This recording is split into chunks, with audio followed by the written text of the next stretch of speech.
Our third contestant is Sean Gold. Perfect is close enough. Perfect is close enough. Sean Gold.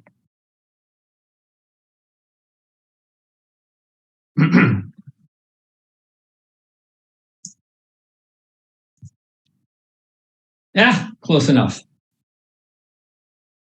In the summer before my senior year in high school, I had a job pouring concrete sidewalks and driveways. I worked for Paul, a ruggedly handsome Italian tradesman. As we finished off a job, covered in sweat and grime, Paul would survey our workmanship, then turn to me with a great big smile and say, "Perfect is close enough." I laughed every time he said it, not just because the phrase itself was funny, but also because Paul didn't normally have an accent. Contest chair, esteemed judges, fellow Toastmasters, and guests, that was nearly 50 years ago, and I still smile every time I think about it. Because I'm not perfect, it took me most of that 50 years to realize that that phrase has two separate meanings. I always thought that you needed to be perfect, and only then were you close enough. But that phrase, perfect is close enough, is an equation like 2 times 5 is 10. Because equations work both ways, you can say that 10 is 2 times 5, therefore close enough is perfect. That completely blew my mind. All these years, I'd struggled to be perfect, and I was probably close enough. Although my wife and children would definitely have challenged that. As a result of striving to be perfect in work, I lost valuable time with my family that I could have spent going to school concerts or attending birthdays. During my career, I was transferred across the country 3 times. And I traveled so much for business, I was hardly at home. After one particular transfer, I flew home from a business trip, longing for a home-cooked meal. I took a cab home and was greeted at the front door by my wife and children, ready to go out for dinner. Not perfect. I dropped my bags, we all climbed into the minivan, and I sat behind the wheel, completely perplexed.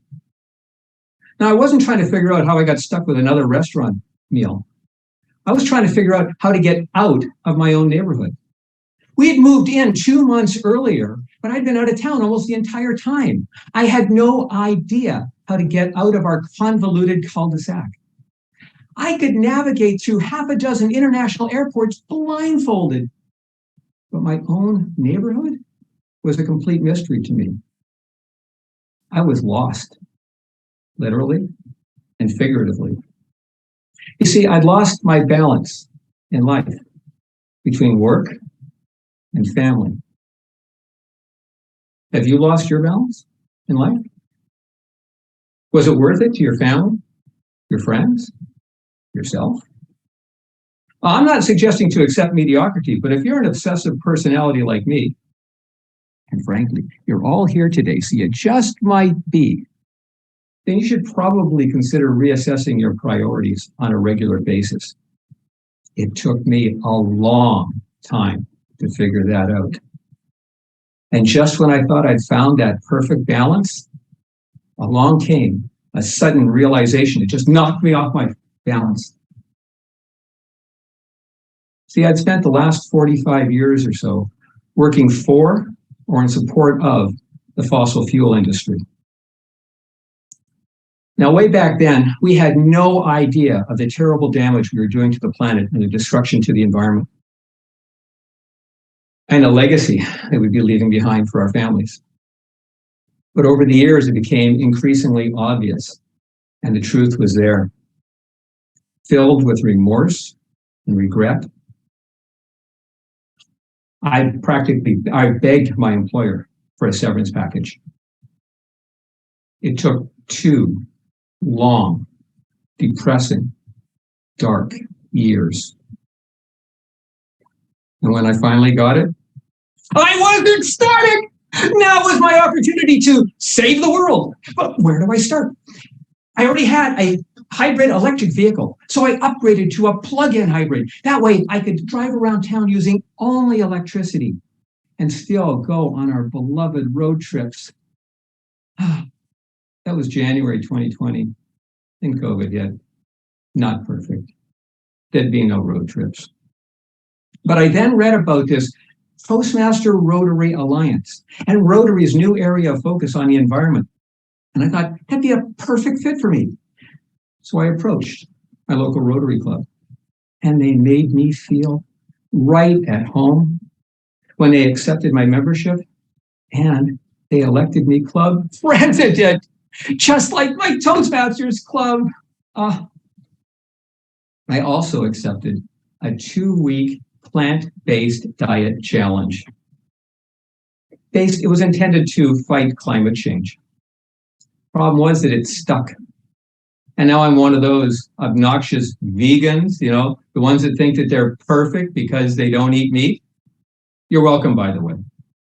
But I also am working on a really cool community environmental garden project where we're building this garden to help educate families and children on how to work with nature to fight climate change. I am pumped and excited about that. Is my life perfect?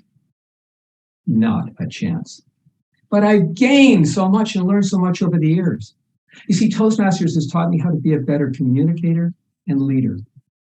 And Rotary is teaching me how to be a better person and how to do good in the world. And my family, well, they've taught me the very importance of having balance in life.